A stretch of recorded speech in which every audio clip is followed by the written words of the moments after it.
8:22 in the morning. So at 8:22 at night, we'll be just underway. You might know the first or second pick by that point. Will it be Cam Ward? Will it be Shedeur Sanders? Will it be Travis Hunter? We will see. 31 days, 12 hours out, everybody, from the NFL draft. Now we have Jeff Kerr set to join us here on Birds 365. Let's go to Jeff now, joining the show. Jeff, welcome to the show, man. Welcome to Birds 365 on this Monday morning. How you doing, Jeff? How was your weekend, brother? It was great. I didn't have to talk about the NFL. Well, you're back. You have to talk about. Did you think you'd get started hearing about toe spacers? I got on a Lane Johnson tangent. Yeah, you know what? I saw that when I jumped in the green room. I'm like, oh, it has to be about Lane Johnson because he's the only one I could think of who would say that. Well, lo and behold, it was about Lane Johnson. Then Zander's giving me a countdown clock for the draft. I'm like, I can't wait for the draft to be over. This is the worst time of the NFL offseason. Wow, really? Why do you say that? I disagree completely. I hate mock drafts. So you don't like the speculation. See, I'm not a reporter, so I have a little bit more fun with, it's subjective, Jeff. So everybody can come up with every scenario in the world and try and make it plausible to as many people as they can. I love the whole, let's do a mock draft with trades in it. Yeah. Oh, my God. Oh, my God. Oh, my God, dude. Those are you're preaching to the choir. Those are terrible. You know what? It's funny. When I am required to do one for CBS, I don't call it the bare minimum. I do it like, well, this is who I would pick. And I don't do any trades or anything like that. This is who you should pick based on not even a need. It's more of a want. And I'm like, okay. And somehow I get like 8 or 9 of these things right. And I'm like, how? How did I just do this? See, it's funny, Jeff, because if I didn't know that about you, I would have guessed, just based on the way you love football, you love sports, you love what you do, I would say Jeff Kerr loves to make mock drafts and put them up on CBSSports.com. There's a reason why I only do one. It doesn't surprise me at all that Jeff doesn't like them. I could see it. They're just incredibly dumb. And the problem from my perspective, I don't know about Jeff's. I only do one as well. Now, I do it a little bit differently. I try to project the teams, and I spend way too much time on it. So that bothers me as well because I don't want to be the idiot. Like I in my email box, I get people sending me drafts and mock drafts. So very plugged in guy. And I'm not going to say it because I don't want to rip them, but I'm going to rip them. And here's the problem. You can't be tuned in to 32 teams. And obviously I'm very in tune to the Eagles. And it's hard. It's very hard to be tuned. And Jeff's got to do it more. I used to have to do it from a national perspective. Jeff's got to do it from a national perspective. I don't have to do that anymore. But this draft had Luther Burden going to the Eagles at 32, the wide receiver from Missouri. I can't guarantee a lot, but I guarantee the Eagles aren't taking a wide receiver at 32, barring the trade of A.J. Brown that everybody wants to turn into a self-fulfilling prophecy. However, that wasn't the thought process. At least if you throw that in there, I'd say, all right, well, that makes some sense. No, the sense here was Jahan Dotson is better suited to be a number 4, and they need a number 3. The Philadelphia Eagles, who throw the ball 25 times a game and maybe would throw it less, need a third receiver. Come on. You know what my mock draft is going to be when I get to them at 32? They're going to trade the pick. That'll be my trade. You just ripped trading and mock drafts, and you got the Birds trading out in your mock draft. That's what they're going to do. I called that 7 years ago. No, but I mean, there's a difference from saying a team would like to trade out. I'm not going to tell you who they're going to trade with. Yeah, that's true. Or because how the fuck would I possibly know that? Well, we don't. That's the see. This is why I don't like this point of the NFL all season. Everything is about clicks, clicks, clicks. What is going to get you to click on something? And I'm like, how about there's just no news and let it be what it be? Because people got to make money, Jeff. You can make money. Livelihood, Jeff. You can make money every other month of the year. Well, no, I have not. Well, I have a problem with clickbait any time of year, but I just don't like it. But yeah, I just go into evaluation mode. Like, what does this move mean? What should Right. they do? What should I think that's the But best way to handle it. quite honestly, next week I'll be more excited because the league meetings and we'll see what gets passed, what Yeah, doesn't get rule passed. changes, Yeah. rule Is it changes, big all that. owners meeting next week too? Yep. Is that Yeah, Yes. next week. Yeah, Yeah. starts Can you go Sunday. down there for that or no? So I went down last year. I won't be going down Okay. this year. I It, thought I it remember you coincides. did. It coincides with opening days, but I love going down there because you get to talk to pretty much anybody. It's I Yeah, might it be is. going to Philly's opening day or the home opener, Jeff. I might have to try and link up with you down there if you're going to be down there. I will be down there. Yep. Yeah, nice. All right, home opener coming up for the Phillies. Waste of time. The Dodgers are going to win the World Series. So we can fast forward to that, get back to the draft. If you had to pick a position, this is more valuable. But boy, John, you sound like a certain radio station we all know. And let's go back to the Eagles. Well, I'm an Eagles show, though. Yeah, we're Yeah. 365. They should. People get mad here when I talk about other teams, other NFL teams. So they sure as hell are going to be. I don't mind. I drop in some. You can talk about the Phillies. I don't care. I was just joking to piss off the Phillies people because they're a very good team, but they're probably not the best team. Well, Phillies fans think their team's like the worst team on earth. Well, that's not true. Yeah, they're a very good team. The worst team on earth is across the street at the Wells Fargo Center. Yeah, they're pretty bad. John, I had Ricky Ricardo just cracking up last night because he wanted me to spin some positivity in the Sixers. And I gave him like 3 minutes. He goes, that's 3 more minutes than I would have given them. Quentin Grimes, Quentin isn't he Grimes. a free agent though? Isn't he a free agent? Is he? I gotta double check that. Yeah, I don't know. Any Sixers fans, let me know. I in the played chat. Quentin Grimes over half the people on that team. Yeah, who knows? Maybe they found a player. They'll probably lose them right away, but yeah, that could be the silver lining. So I gave you 10 seconds of silver lining for the Sixers. The Phillies are very good. There's your 10 seconds there. They're just, the Dodgers are ridiculously good. So By the way, John, it is funny. I'm gonna bring the Eagles into this now. Don't you think it's ironic how everybody complains about what the Dodgers are doing, gaming the system, but yet literally the Eagles do it? yeah. Oh, if your team does it, it's fine. That if your team is not doing it and is on the bad end of it, yeah, it's pain in the ass. That's just the natural nature of being a fan, I would think. Yeah, and fans are allowed to think that, by the way. Yeah. It's natural. Yeah, like you said. It bothers me personally as someone who covers the Phillies. Like, I get mad when these pitchers from Japan make this BS excuse. Yamamoto did this. I don't know where Philadelphia is. Give me a break. I can name 10 cities in Japan. Shut up and just say, I wanted to go to the Dodgers because it's close to where I'm Well, there's a lot of dumb baseball players, as you know. So Yeah, I could believe he doesn't know where Philadelphia is. I could believe that. He's lucky he could throw a forkball.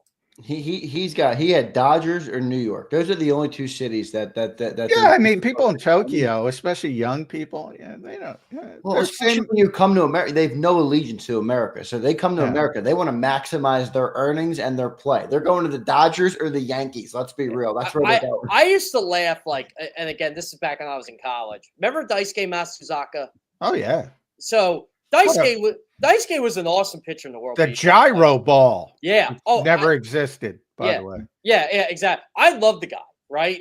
Like I loved watching him pitch in the World Baseball Classic, but I didn't think it was going to translate to Major League Baseball. The fact that Boston paid a $51 million posting fee and then had to pay him a huge contract, and Adam Eaton was just as good as he was. That's how. Oh yeah, he wasn't that good. No, all those Japanese, not all. Hideki Arabu, all those Japanese.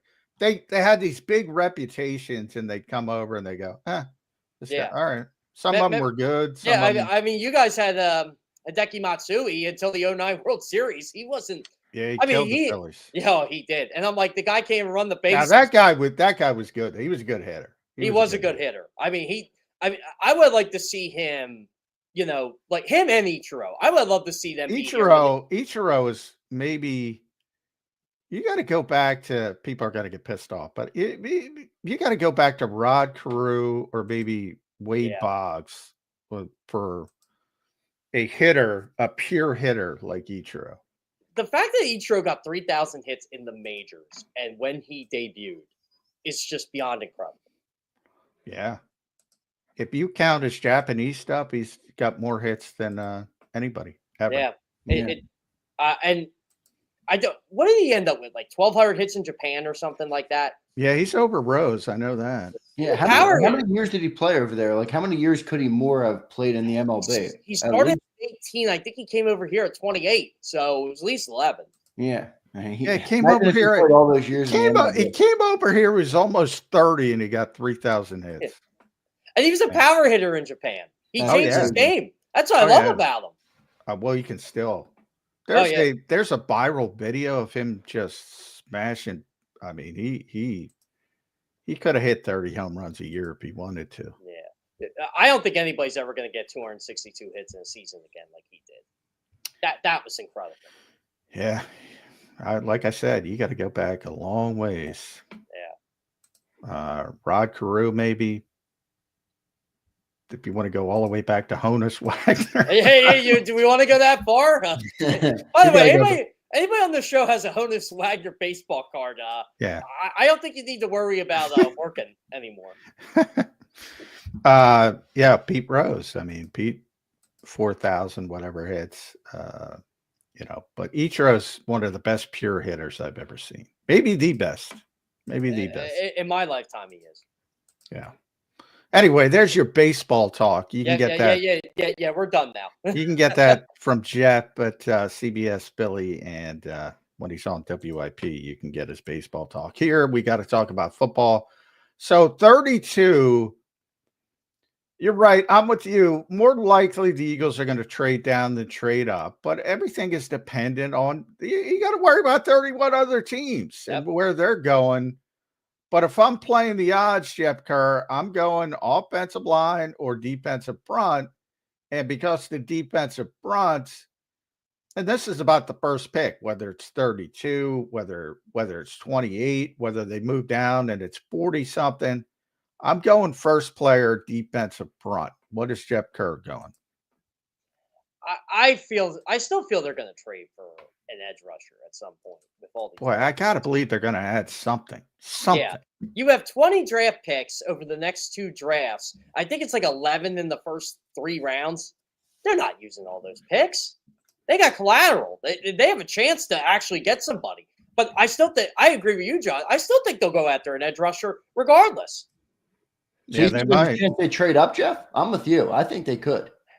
They could if there's a guy they like. I wouldn't. They got all these people to pay. So these first picks that they have this year and next year, they're even more important than they were the previous years. And they hit on those picks. They need to hit again because they need to get cheap production. So I said to John, if they like a dude, I got to think they're gonna package some picks. I'll tell you what. Right now, Howie Roseman with draft picks. If he's at the roulette table, he's hitting red the entire time, man. I mean, he is cooking on draft picks, man. It's hard to believe he could continue this level of success because the last 4 years have been insane in the drafting department. Oh, and by the way, if you count 2020, which was a terrible draft for them, they still got Jalen Hurts. Yeah, you got Jalen Hurts. So you made up for like every other pick. Exactly. And by the way, the last time they started at 32, they went 5 for 5. Nobody gives them credit for that. I was just talking about that with Devontae Maddox leaving for Detroit. That's right. I should mention that. Dallas Goedert, 2nd round. Josh Sweat and Devontae Maddox, 4th round. That is a heck of a haul. Matt Pryor, 6th round. Jordan Mailata, 7th round. Woo! By the way, and by the way, all are in the league too. Matt Pryor's still in the freaking league. Now, he hasn't signed anywhere, but if he signs somewhere this year, he will go over 100 games as an NFL player. That's a successful pick. Yeah, people don't get that. Say, well, who's Matt Pryor? He's a 6th round pick. As a personnel person, you're say that's a gold star. Yeah. If you find a guy in the 6th round, that plays 100 games. Now people will go, what about Jason Kelsey? Yeah, that's a Yeah, triple gold star Yeah. Oh, when you find a Hall of Famer. I almost lost it last week, John. I got an X story for you, and it has something to do with longevity of games played. So when I put up Brandon Graham's records with the Eagles, someone goes, "What's so impressive about playing long? It doesn't mean you were good." I'm like, he played 200 games in the National Football League. Only 39 people have done it. Yeah, and nobody's done it for the Philadelphia Eagles. Nobody's played as many games as Brandon Graham. Come on, like yeah, that should be a giveaway. Yeah. Well, it's like people tell me Avante Maddox wasn't good, or as the geniuses on X say he was ass. Yeah. I told the guy off. I said, well, you know what? That's fine. Go. You're still in the boat. It's funny because I'm in the mode where if somebody says stupid, I just completely mute them. But I acknowledge it took me a long time to get there. It's difficult, but you will get there, Jeff. This is my philosophy on things. If you want to be stupid, that's fine. I'm going to make you look really stupid. You want to be dumb? Fine. Again, the D students run social media. It just is what it is. It is. D students, you're giving them.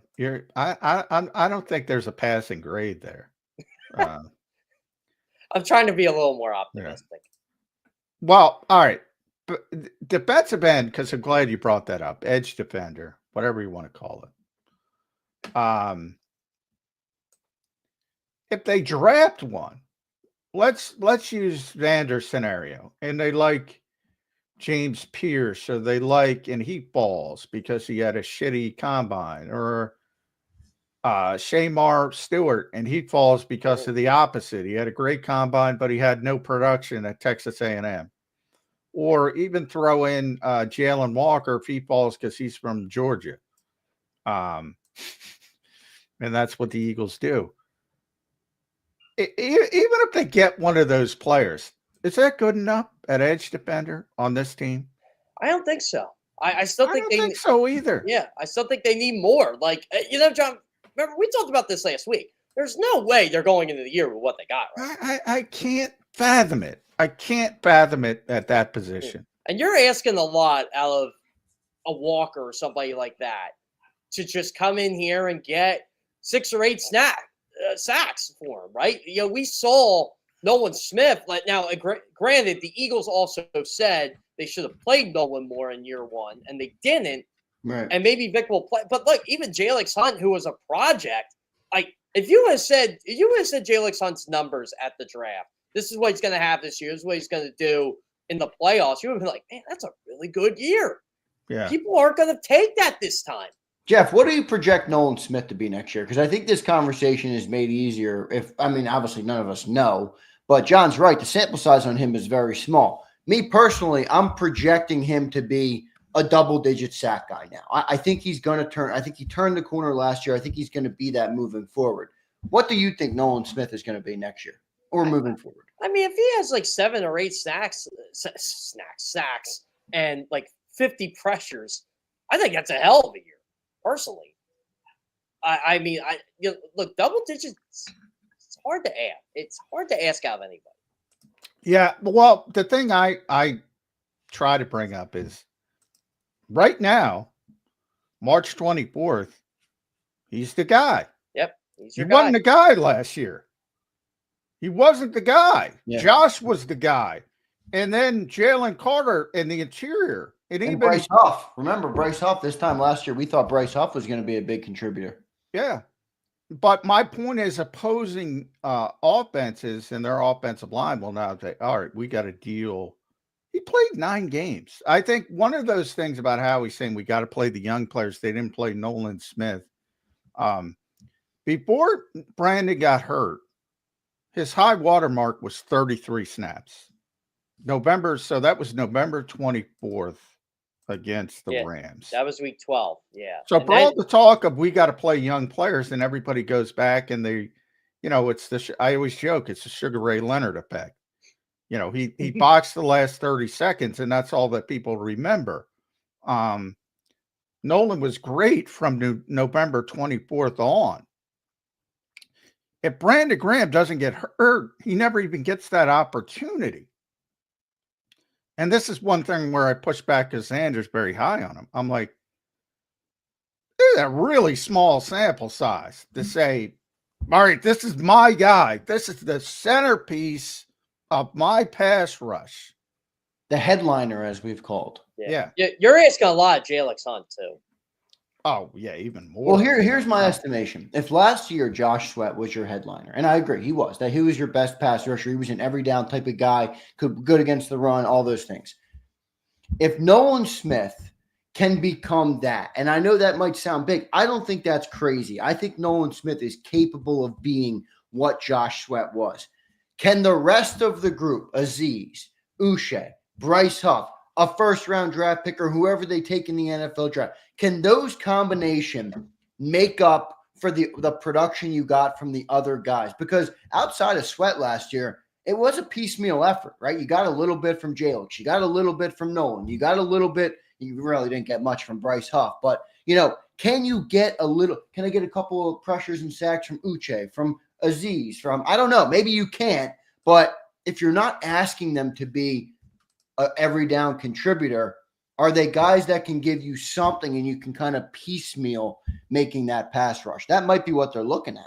Yeah, it's funny, too, because as much as I don't like how the pass rush is set up right now, I do think there's an upside in Uche. I think he can contribute to this team. I think Azeez could contribute to this team, but you can't go in the year with this. This is a big, like right now, and again, I'm going to use a card reference. If you're playing poker right now, jeez, what do you have, a pair of threes? Like, you're really going to try to win on that? Right. I don't know. I just feel like you got to improve your odds a little bit. Especially this team and what they value and where they place their value. I just cannot believe that they will head into the season with where it stands right now. Not the way this team thinks. And there I lead you down the Trayvon Walker path. Yeah, baby. I don't know. See, don't you think like it's going to be a move like that, like a Trayvon Walker type? Yes. Now, I don't know if he's available. It might be. Well, remember, guys, we weren't supposed to be here.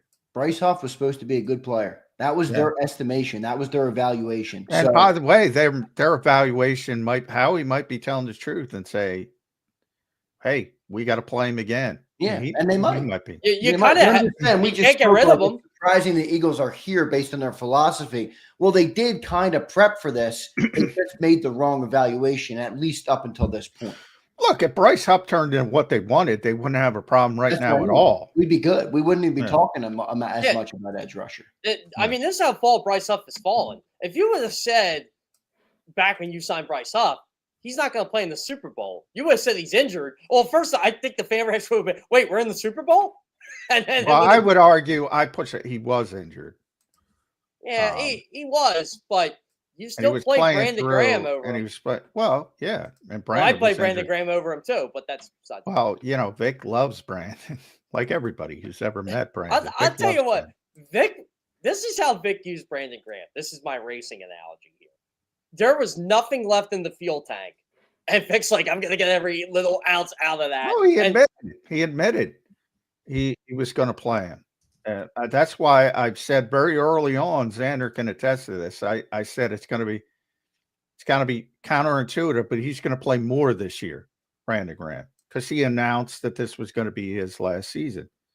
Man, Vic pretty early clued me into, I'm going to play. And he did before he got hurt. Up till he got hurt, he played him more than everybody expected. And that was the reason why, because there was no need to keep him on a pitch count because he wasn't coming back. By the way, John, have you and Zander talked about this at all? Do you think there's any – I've been not saying I'm hearing rumblings, but people are trying to connect the dots here. We knew the Eagles were interested in the guy last year. Do you think there's any chance Justin Simmons ends up here? Oh, yeah.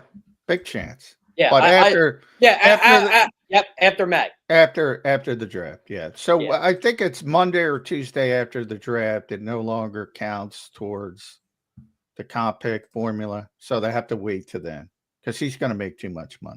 I'll tell you what. again, I'm hitting the guy in the face on the way out the door, but boy, is that a 180 personality from CJ. Yeah. Yeah, it is. And Vic loves him.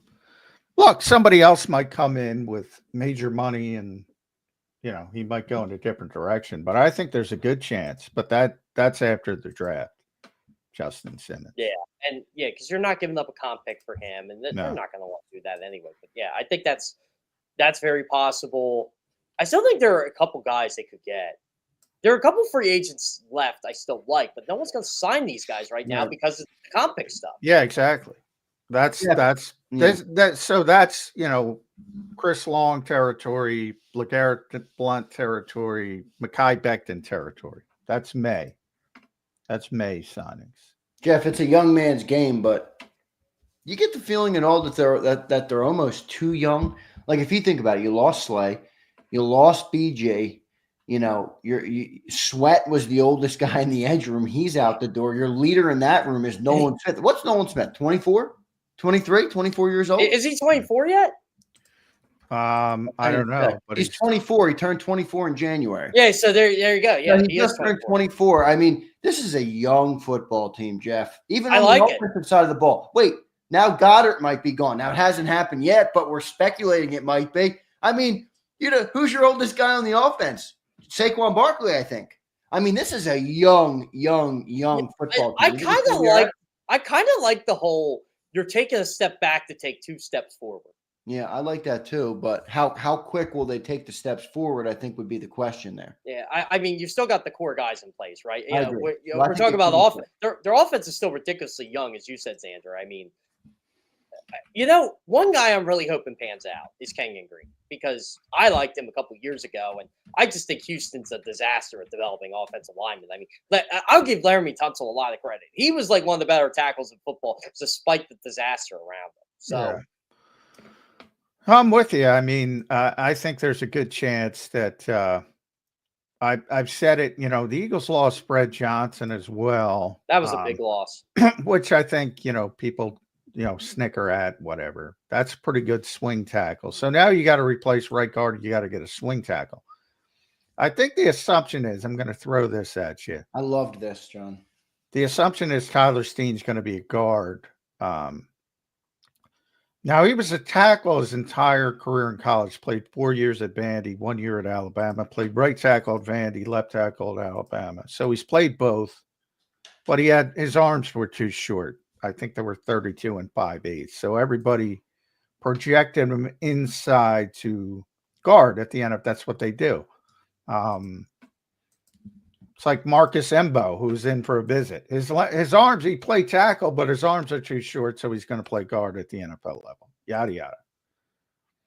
I've always seen Tyler Steen, when he takes tackle, he's far more comfortable at tackle. So if Jeff Stoutland can get Kenyon Green up to speed, he's your right guard. Tyler Steen's your swing tackle. Like it or dislike it?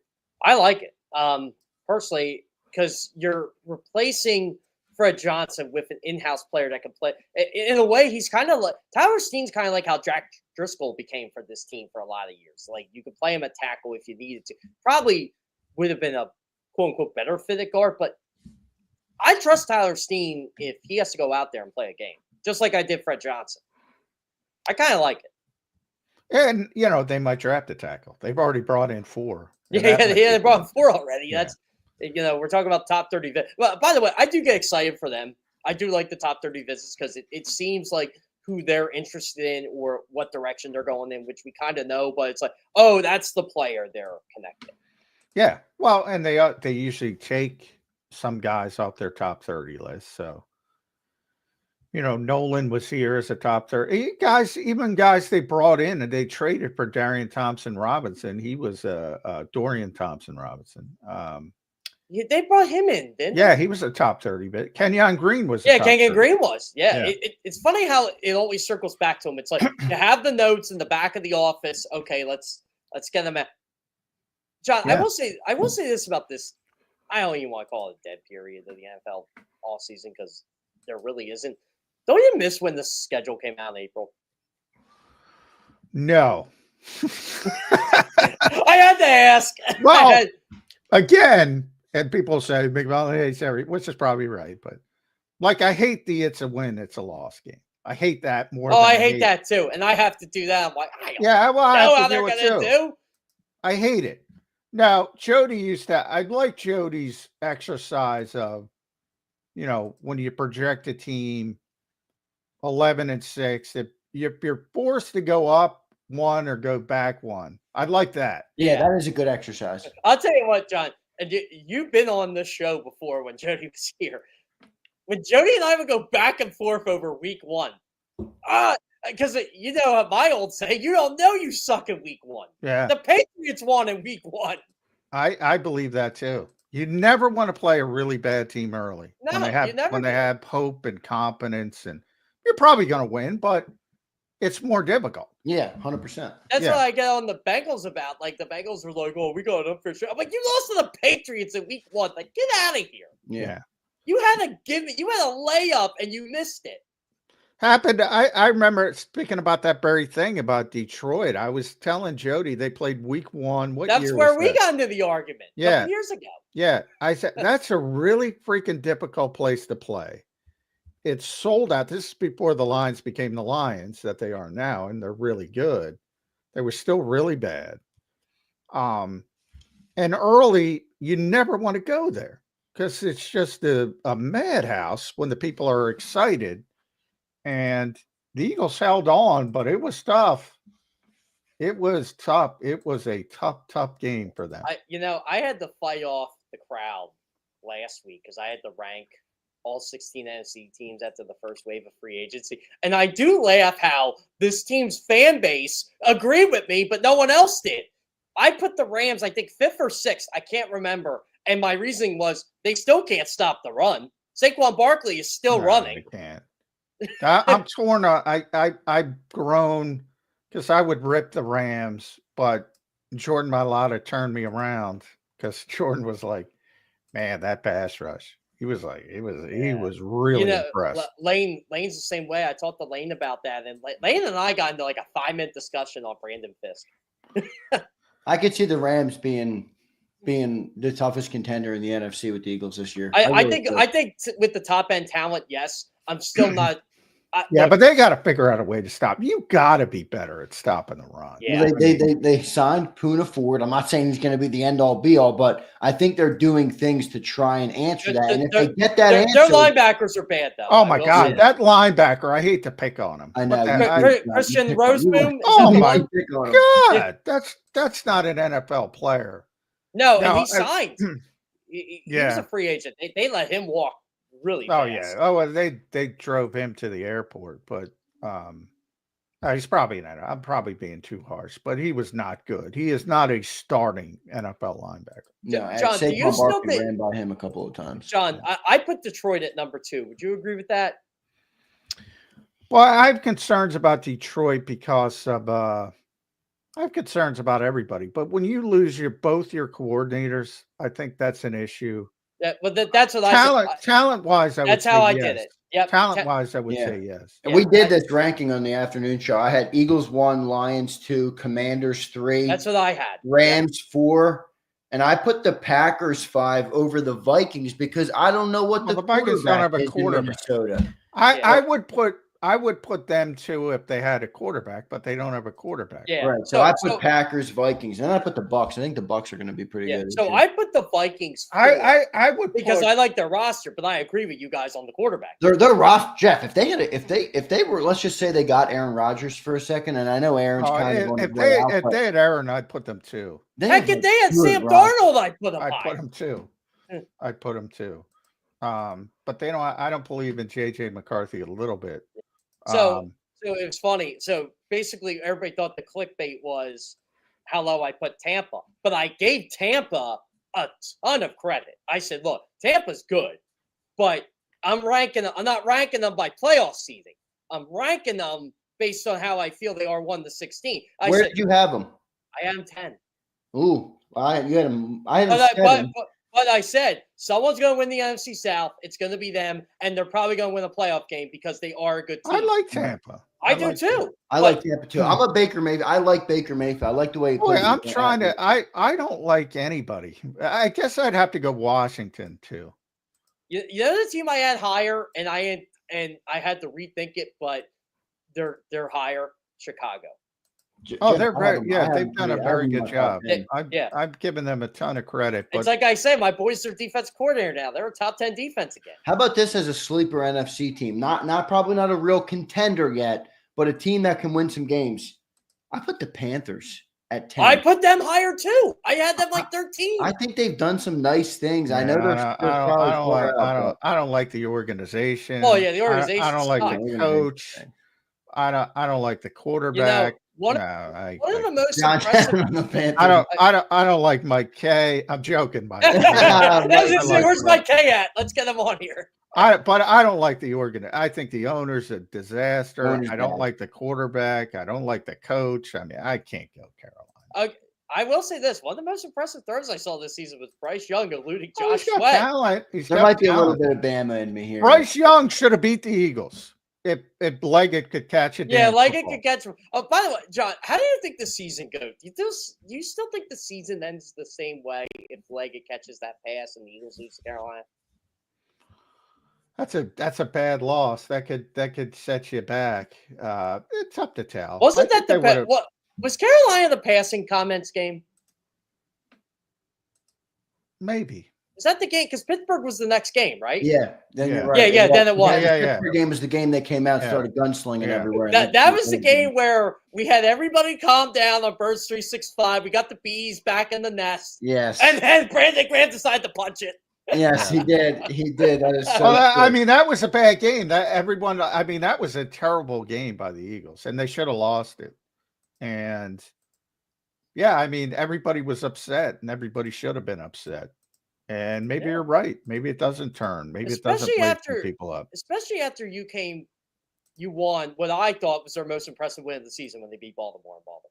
That's a hard place to win. That was an impressive win. That was like this team is probably going to the Super Bowl. If they're not going, it's going to be pretty close. Guys, let me ask you this on another NFC team. What do you think the 49ers are going to be this year? Okay. I like how they drafted. I do think they have good young players, but not a big fan of where they're going. Yeah, me neither. But I love the coach. Yeah, I think John Lynch is very arrogant.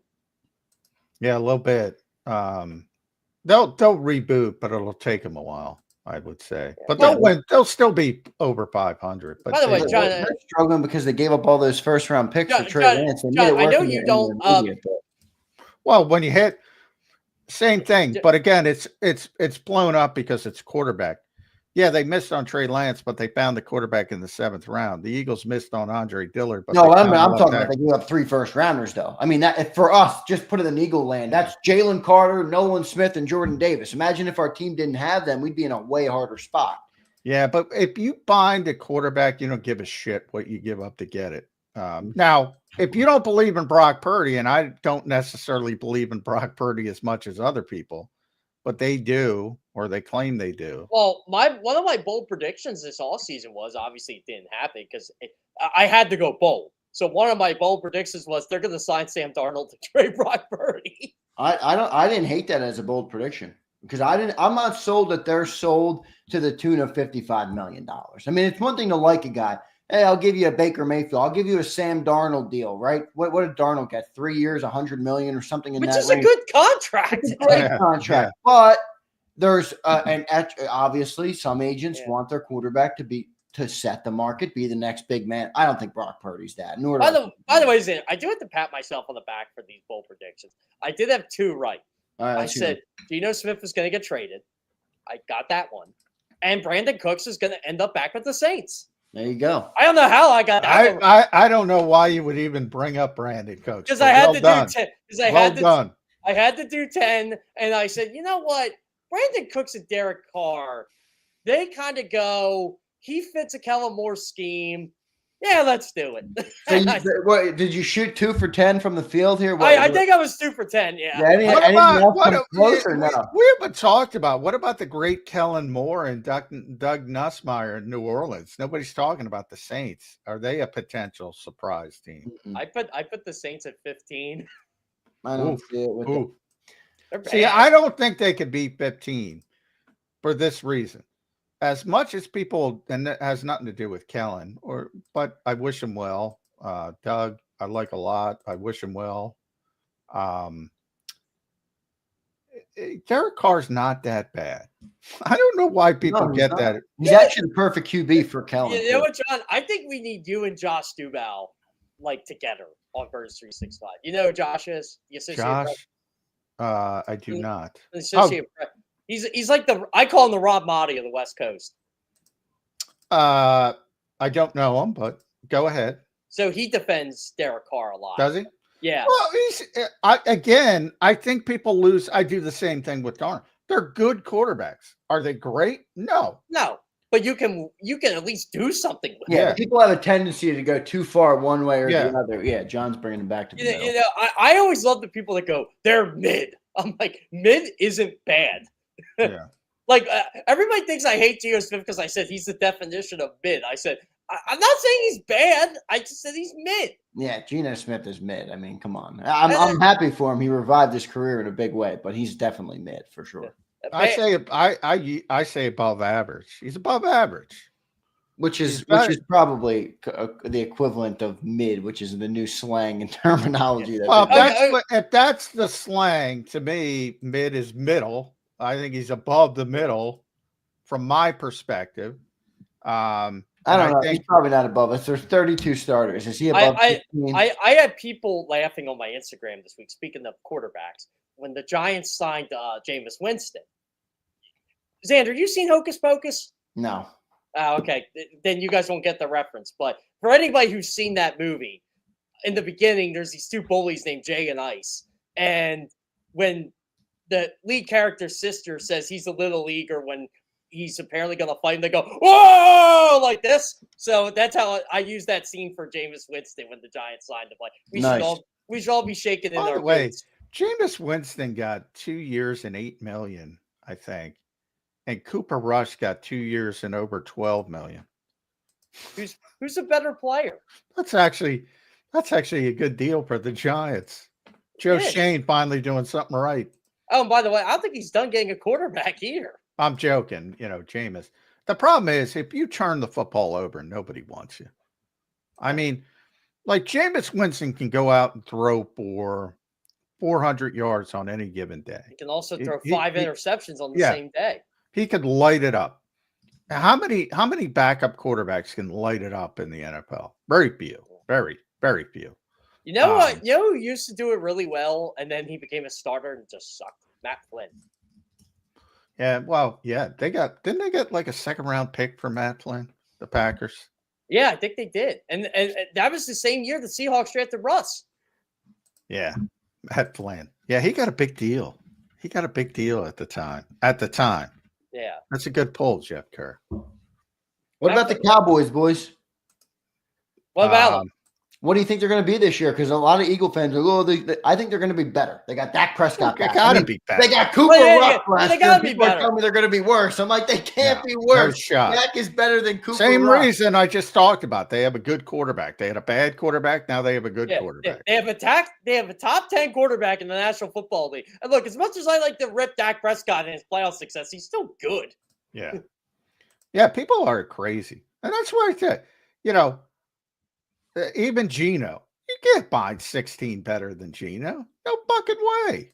You're lying to yourself if you say they're 16. This is like my thing, though, like with social media right now. This is where I kind of tell Cowboys fans to sit this one out. You can get off the whole, if Dak Prescott was on the Eagles, he'd win. He'd win a Super Bowl. I'm like, well, we don't know that, for one. And two, stop with your regular season fetish for Dak Prescott. Like, yeah, I'm torn on that. I've been on this kick with the quarterback evaluation is broken. It is irreparably broken. Nobody can talk about the position in a cognitive way. Nobody.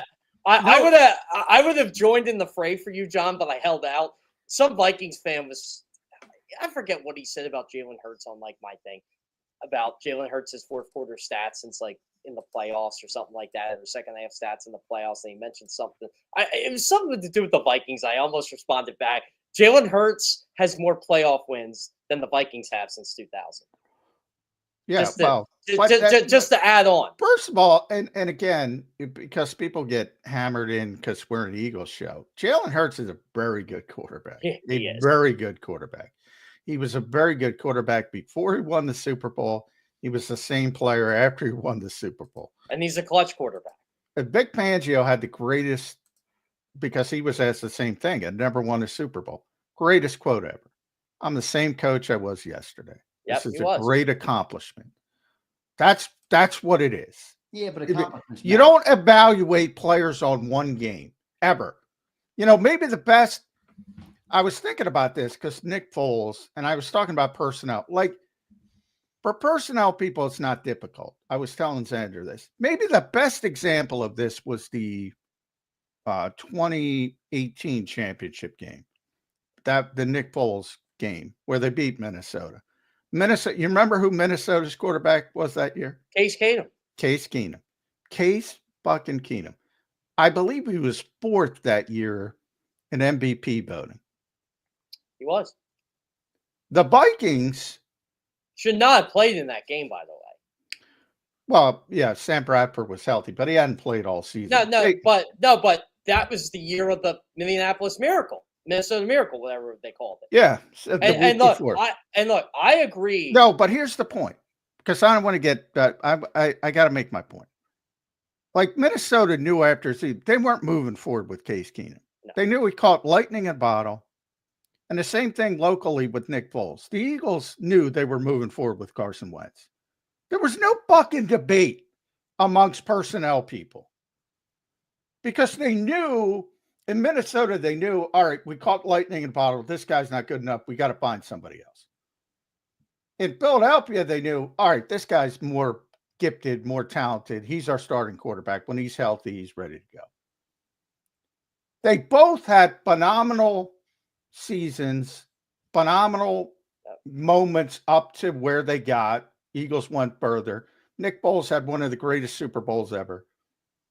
Nobody in the Eagles building was even, you could hear it on WIP, you could hear it in our mentions. Oh, you got to start Nick Foles. He won the Super Bowl. Not even a fucking discussion. Going back to this, I would have said, and look, I know this isn't how things work, but I would have told Carson Wentz because of that injury. All right, this is what we're going to do. Come hell to high water. We don't care how bad Nick plays. You are not coming back until week 8. You are not coming back. We are going to make sure you are 100% healthy because you are our quarterback.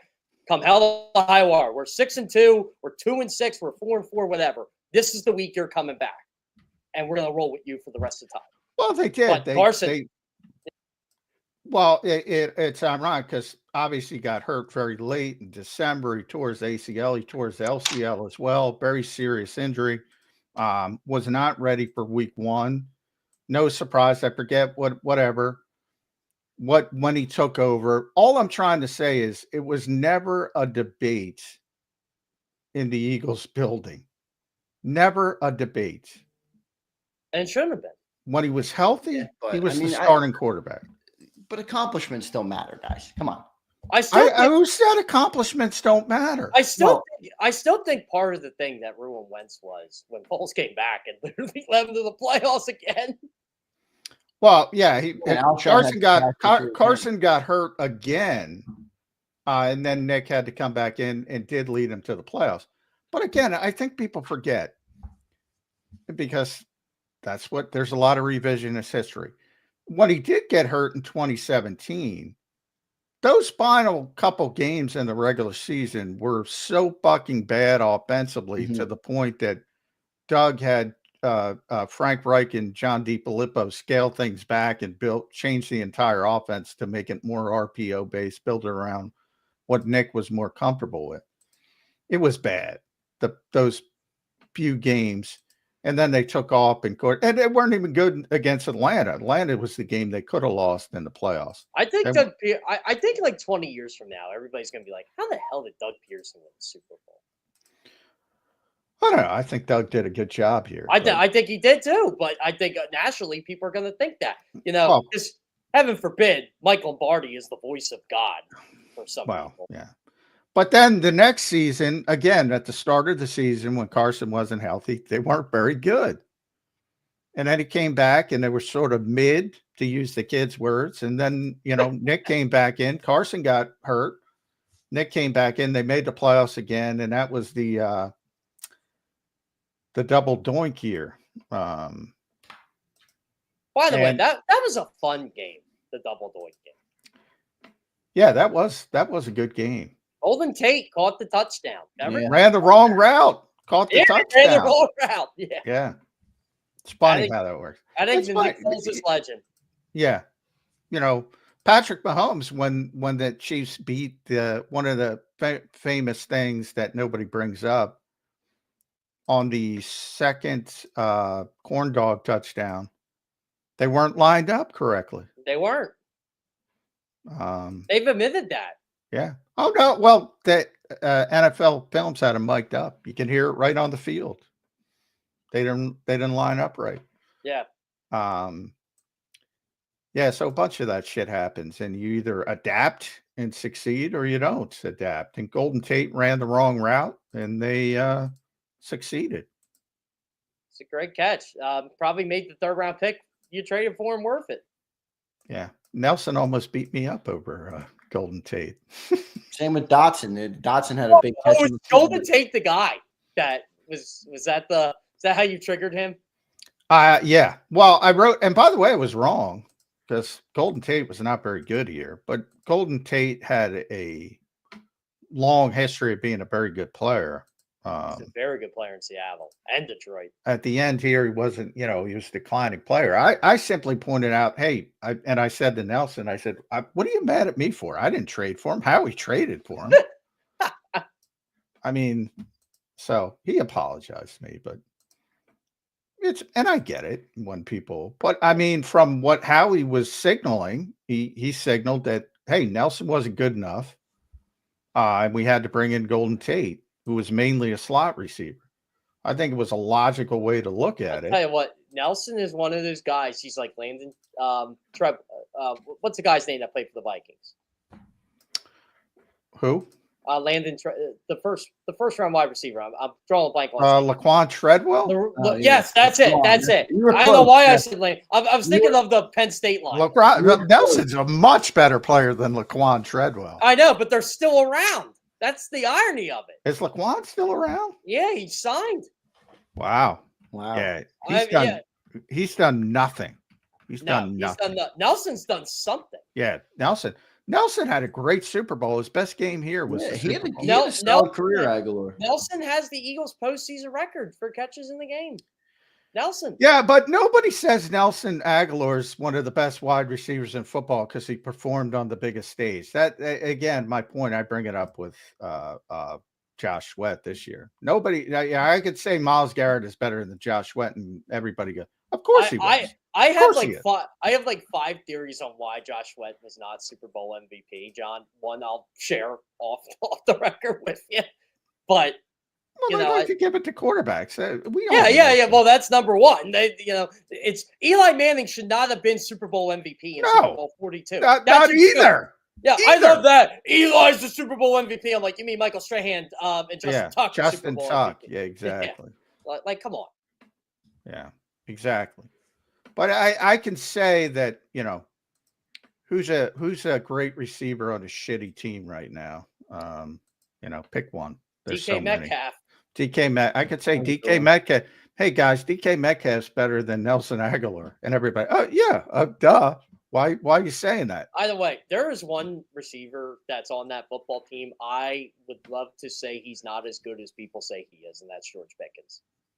Yeah, I agree with that. Yeah, I think there's so much hype on George Pickens, and I'm like, I don't know if it's because he's from Georgia. Well, he's a big play guy. He makes splashy plays, and people He's got a like big highlights. personality and stuff, but I don't think he has the skill set, Jeff. That to your point, like that's some of the best too. I don't like that. Yeah, I don't like guys who can't run routes. Yeah, he can't. He can catch balls though. Because yeah, exactly. You can win 50-50 balls, and you can do it. You bring up Laquan Treadwell. He's a perfect example. He was a big physical guy. And everybody's like, oh, wow. And, he can be 50-50 balls. Can't get separation. You're not going to be consistent.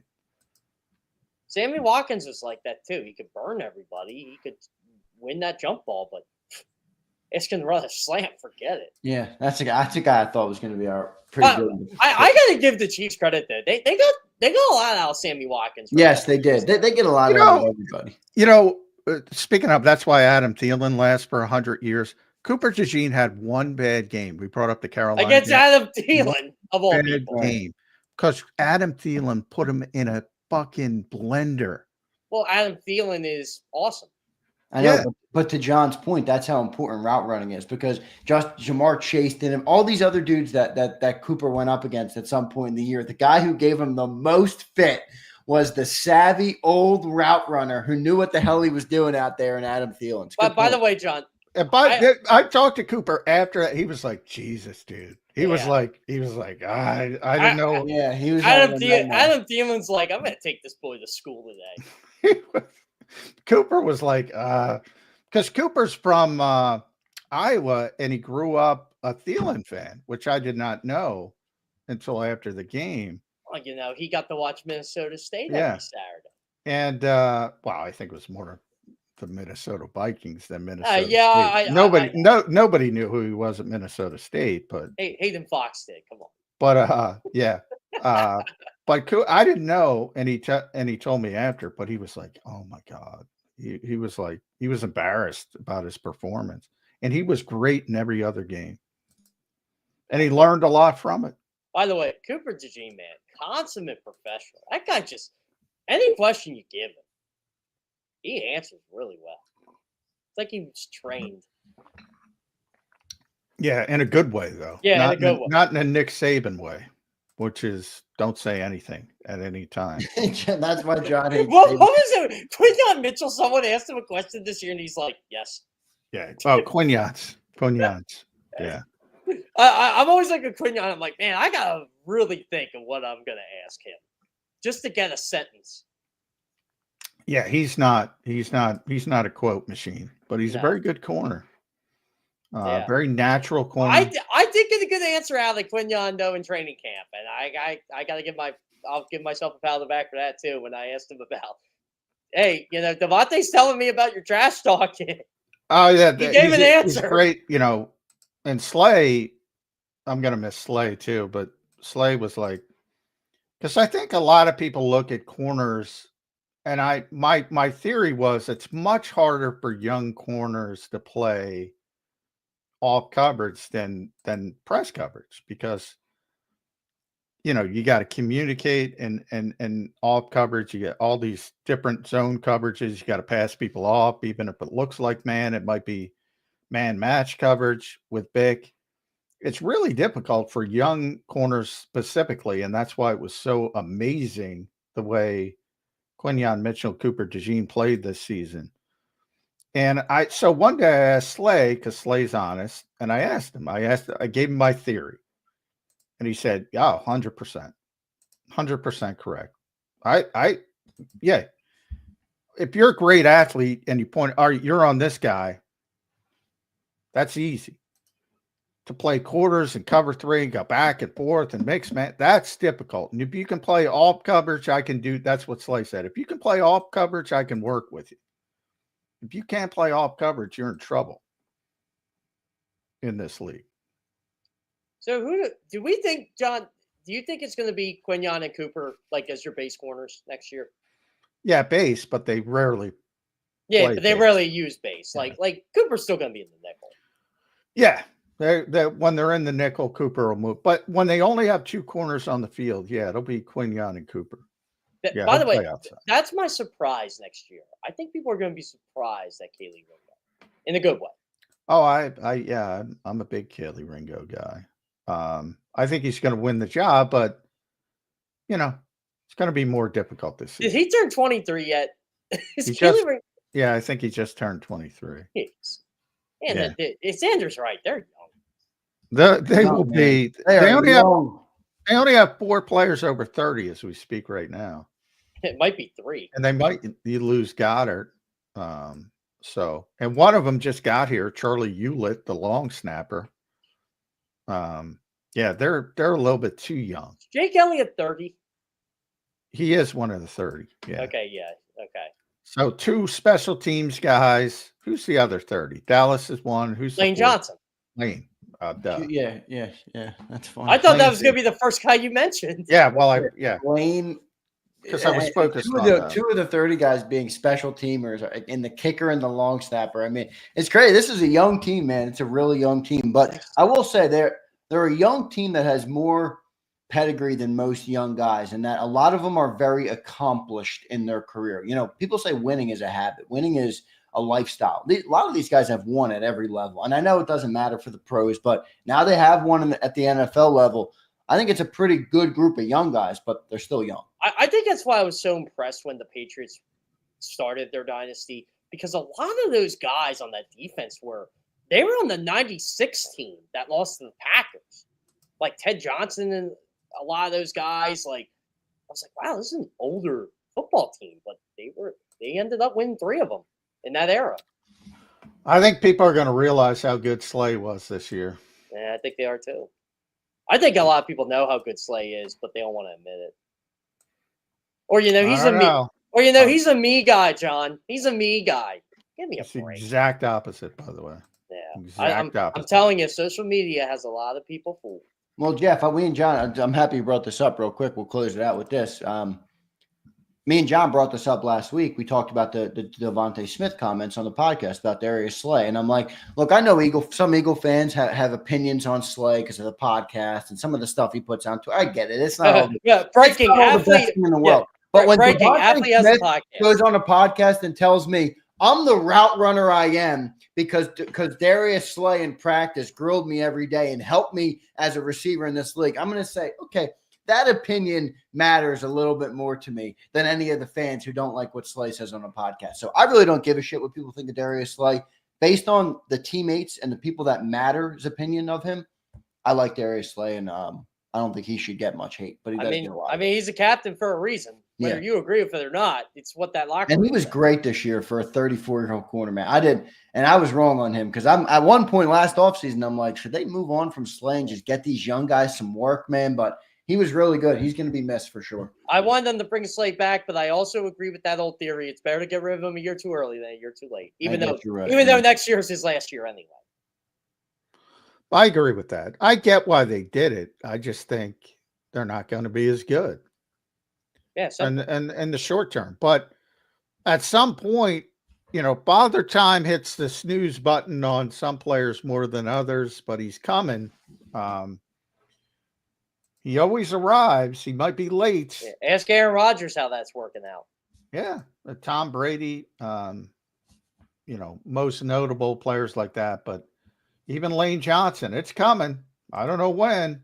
You got to delay it. That's usually when the body starts break down. That's what we're talking about. People is Barry Sanders like the only player ever where Father Time didn't hit him? Well, he left early. Well, yeah, he left. So we don't know if it ever hit him. Yeah, it would have hit him. I mean, but he left. He retired. You know who did the best Father Time impression in my? I only want to say in my lifetime, maybe all time. The fact that, and again, because he just passed away, George Foreman wins the heavyweight title, then loses it like 2 weeks later. Yeah, I'm not fighting that guy. I'm gonna lose. I love that. Yeah, I'm not fighting him. Yeah. Oh, we want you to fight him. No, not doing it. Well, then you're gonna lose your belt. I don't care. Rest in peace to George Foreman. You know what I loved about George Foreman? A bunch of his kids, he named them all George. He has a girl named Georgette, doesn't he? He's been on JAKIB multiple times, so I got love for George Foreman. Big George Foreman, man. I could watch him knock out Michael Maher any day of the week. It's awesome. Yeah. Just wore him down. Those were the days that Those were the days that boxing was boxing. A lot of young people probably don't know how important boxing was back in the day. I still say, in a way, George Foreman and Muhammad Ali killed each other that night they fought. They might have, yeah. He probably killed Muhammad Ali in a way. Speaking of boxing, Evander Holyfield, because George Foreman eventually fought Evander Holyfield. He was probably. Yeah. I was at that fight because it was in Atlantic City. Was that the first? Wasn't Evander Holyfield the first of the non-cherry picked fights? Maybe Evander beat him. I don't remember, but I think it went the distance, which is pretty amazing because Evander wasn't really a heavyweight. No, he moved up. He moved up. So he didn't have the power of most, like George was a legitimate heavyweight, but he was 100 years old at the time. So he lost, but he hung in. It wasn't close, obviously, but I was impressed that he hung in. But then I'm thinking about Elijah Holyfield, who was an Eagles running back. Yeah. For those who remember. From Georgia. Yeah, from Georgia. Debuted for WWE yesterday on television on one of their shows. So there you go. Elijah Holyfield. Fun. John, did you guys watch 30 for 30 at all? Occasionally. You ever see Chasing Tyson? I did not. That's a really good Holyfield one because it basically sums up what led to Tyson Holyfield in 96 and 97.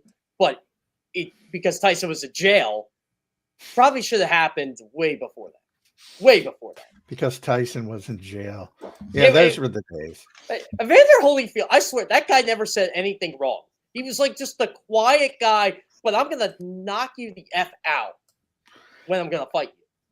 There's one of the greatest upsets in sports in Philadelphia this weekend. Oh, the wrestling championship. The wrestling championship. Yeah. Abel Stevenson lost to some kid from. He was down 2-3 points with 30 seconds left. Was down 4-2 with 30 seconds left, and he got a takedown. Yeah. You lose those fights. Guy had not lost since 2019. One of the great upsets, and Ed Kratz. If Ed Kratz he'd never shut up about it. Did Ed Kratz go to the wrestling championship? He was there, not for the finals, but he was there. I think. That final was crazy, man. On Saturday. See who won the national championship again? Jeff, I'll give you guys credit. Penn State is a wrestling. Well, they stole what's his face, their coach, Cale Sanderson. I knew as soon as they got him my senior year of college. I'm like, I'll just rack him up, baby. Yeah. I was interested in the dude that lost the heavyweight one because he did a stint in WWE, a stint in the NFL. Gable Steveson or whatever his name is. Yeah, and then that's who lost. That was one of the biggest upsets ever in amateur wrestling. Yeah, it was crazy. He's an Olympic gold medalist, world champion. One of the greatest amateur wrestlers of all time. That would have been his third, but he took time off. As you mentioned, he was trying to get into WWE. He was trying to make the NFL, so that's probably why he lost. But even so, that was one of the biggest upsets ever. And he did it with 30 seconds left. It's pretty cool. Pretty cool. John, you'd probably know this. You're a big WWE guy. Do WWE people watch the wrestling championships and say, okay. Oh yeah, they got that. Oh yeah. Yeah, definitely. Kidding me? Yeah. Pipeline for them. They got yeah. One of the Olympic the women is trying to become. She won an Olympic gold medal. I forget her. Tara Mensa Stock or something like that. She was they. I saw. Was it Bailey that was in NXT last week or 2 weeks ago? She was fighting in that. Yeah, Bailey. Yeah. Occasionally. Are you talking about just she just happened to show up. One of those. Yeah. Well, there's two Baileys. That's why I asked. There's a younger Bailey and then the good Bailey. The older Bailey. one. Yeah. Good Bailey. Yeah. She's got the purple hair and stuff. Or whatever color hair she has. Whatever color she makes it. Yeah. Yeah. Is she still the champ? Or did she? No, she's not the champ right now. But she's like a triple. She's won every championship they have. Yeah, so she's won everything. There is to But she's not the current champion. You get everything on this show. You get wrestling, you get pro wrestling, amateur wrestling. I almost gave you guys an F1 Eagles. reference today. Oh, I would have been good. I watched the Grand Prix. Well, I didn't. I watched the. By the way, did you see Liam Lawson's comments, Zander? No. Oh, what an asshole. So I don't like this season already, Jeff. Yeah. Oh well, it's going to be boring because it's going to be McLaren. Yeah, but so they're already talking about replacing Liam Lawson at Red Bull for Yuki Tsunoda. Yeah, and this is what Liam Lawson said. I beat him in juniors. Who gives a shit? You suck. By the way, there's one thing we haven't talked about, the NCAA tournament. That's true. Yeah. I thought it was great. I thought the Patino. Did you guys think Derek Queen walked? Oh, my God. That's traveling in the NBA. Traveling everywhere. I don't want to be that guy, but I'm like, everybody's like, what a shot. He took 3 steps. What? Why is there any? It's like, why is that not traveling? So last night I told Ricky Ricardo this story because I was going to come on the last game after the tournament, and Ricky dials me up. He goes, there's only 30 seconds left. We'll get you on right after that. And I'm like, okay, Ricky, whatever. So I'm watching the game. I have it on mute. The coach in me is loving it because Arizona is up 3. They're in the double bonus. Oregon's in the double bonus, and I'm just yelling, as soon as Oregon gets the ball, just foul them. Foul them, foul them, foul them. And they do. So it takes 13 minutes to play 30 seconds because they don't want Oregon getting out 3. Oh, I hate it as a fan, but I love it as a coach. And guess what? Oregon couldn't catch them. Well, that's the problem with me with college basketball. In college basketball, it's about the coaches. It's not about the players. And I don't like that. That's why I picked McNeese State because like everybody was so excited because John Calipari was matching up with Rick Pitino. I'm like 270. Oh yeah, 270. By the way, talk about another fraudulent New York basketball team, the St. John's Red Storm. I don't know, but I'm rooting for Arkansas because I didn't even know. I spent like 10 seconds watching college basketball this season, but GJ Wagner is at Arkansas. I believe that. Yeah, how about that? And he's Camden and the Wagners are South Jersey royalty, so I'm rooting for. I mean, DeJuan scored 100 points in the past. That kid can hoop, and that Arkansas team is well coached. That was a great game, Arkansas versus St. John's. I can't stand as a basketball fan, Danny Hurley. Can't stand him. So glad he lost. But for old school they're Milt Wagner, and then DeJuan Wagner, there's and now DJ Wagner. Obviously, grandfather, father. They will when DJ makes the NBA. I believe he will be the first 3rd generation player. I believe. Wow, that's crazy. Suck it, LeBron. Yeah. What are you taking shots for? Hey, I gotta give Bronny credit, man. He had 20 points the other night. Yeah, I saw that. They were gassing him up. That's fine. What? I always said this. I really don't have a problem with Bronny. I have a problem with how LeBron got Bronny in the league. Even though Bronny's good. I don't really have a problem with it. I mean, he's freaking James. I mean, this is what I don't like about LeBron. It's don't draft my kid. Shut up, dude. Your kid's good enough. I get that. If I was a team, I agree with that. I would have faced the rap. Yeah, like if I was the Sixers, I would have said, you know what? I'm gonna put your money. I would have drafted him just to spite them. I would have. Oh yeah, I would have too. And I would have said. I also think that LeBron would have been better off, for his son to let him have the adversity or whatever it would be, to go through that process. I think Bronny goes through enough adversity because of his dad. Well, yeah, I'm not a Bronny. I don't consider that adversity. I don't mean adversity. I just mean let him experience the process. Make it on your own. Going to an organization, going to a city, embracing those things, G League, whatever it might be. Yeah. I think Bronny can. That's the irony of it. I don't think he's a bad player at all. The problem is LeBron's so freaking good at 100 years old, he's still playing. There's tons of second. They call the NFL a pedigree league. There's tons of second generation guys. They're never playing with their fathers. No. How many Matthews played? Yeah, exactly. I'll tell you what, that would have been incredible if Peyton would have played with Archie. Even though they were 12 years apart, 16 years apart. Yeah, so it's so rare where somebody could be good enough to be the best player on his team. Think about this. This guy, LeBron, was good at 18, and he's probably better at 40. Yeah. It's a freak. Well, I think there's some help there. You can read into that what you want, but modern medicine is something else. I was going to say, I'll read into it, but I got to read into it there, John. Jeff, well done today, brother. We appreciate all the time you spent with us, a little off-season talk. We hit everything today, boys. Jeff, thanks for joining in, man. We appreciate it as always, and we'll talk to you next week. All right, brother? Sounds great. By the way, this is peak all season, by the way, guys. It is. Enjoy opening day, although I think it's supposed to be chilly. Are they opening at home? No, they're opening in Washington on Thursday. I'm going to that. Chilly. And then next Monday's opening day. It should be warmer. Yeah, so a week from today will be the home opener for the Phils. Jeff, good stuff, brother. We'll talk to you maybe next week. All right, brother? All right. Yep. See you guys. All right. See you, bud. There's Jeff Kerr joining the show. Great stuff today from Jeff Kerr. I had a couple Eagles questions that I had for Jeff. I didn't even get to them. I didn't get to Dallas Goedert. I didn't get to any of the things I wanted to ask Jeff Kerr about, but that's all right. We had a great conversation with him about a bunch of things. You gotta move and shake. Yeah, I like conversation. I know some people, they want Eagles all the time, but I do like good. Well, I think it was pretty cool that the NCAA wrestling championships were in Philadelphia for people that don't know. And great. I wish I went, kind of.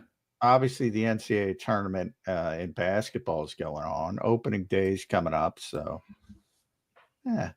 talk about it, and then you get back to the main attraction. Yep, you get back to the main course as the Eagles ramp up. Johnny Mac, I do have a topic here for you. The last 21 minutes of the show today. I want to welcome and thank everybody for being here. We got a great crowd again. All right, so thanks all you guys for being here. Hit that like button for us. Help us continue to grow the show. You guys have been showing out. All of our segments last week did great as well. So we appreciate all you guys for being here, especially for the viewers who listen after the fact or listen to the segments. Not everybody can catch the full show. So the podcasters, everybody's been crushing it. So we appreciate all you guys for listening. John, I want to go to one topic here that I picked up on this show, but I've been thinking about it. I think, and I don't think the Eagles are